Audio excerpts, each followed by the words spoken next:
பேரனை சந்தித்தாக வேண்டும் என்ற துடிப்பில் இருந்த 72 வயது தாத்தாவின் கனவை நனமாக்கி இருக்கிறது சென்னை காவல்துறை. சென்னை சூளமேட்டைச் சேர்ந்தவர் சத்தியசீலன். இவருக்கு தற்போது 72 வயது ஆகிறது. இவரது மகனும் மருமகளும் கடந்த 2006ஆம் ஆண்டு விவாகரத்து செய்து பிரிந்து விட்டனர். இதன் பின் இருவரும் வெவ்வேறு நபர்களை மனம் புரிந்து வாழ்க்கையை தொடர்ந்தனர். இந்த நிலையில் பிரிந்து சென்று விட்ட முன்னாள் மருமகளுடன் வளர்ந்து வந்த 11 வயது பேரனை சந்திக்க வேண்டும் என்று முதியவர் சத்தியசீலன் பேராவலுடன் இருந்தார். ஆனால் பேரனை தாத்தா சந்திக்க கூடாது என்பதில் அந்த சிறுவனின் தாய் உறுதியாக இருந்தார்.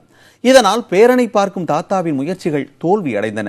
இந்த நிலையில் சென்னை காவல்துறை ஆணையர் AK விஸ்வநாதனை அணுகிய சத்தியசீலன் தனது பேரனை சந்திக்க எப்படியாவது உதவி செய்யுமாறு மன்றாடி கேட்டுக்கொண்டார். இதனால் மனிதநேய அடிப்படையில் அந்த முதியவருக்கு தேவையான உதவிகளை செய்ய சிட்லப்பாக்கம் காவல்துறையினருக்கு ஆணையர் உத்தரவிட்டார்.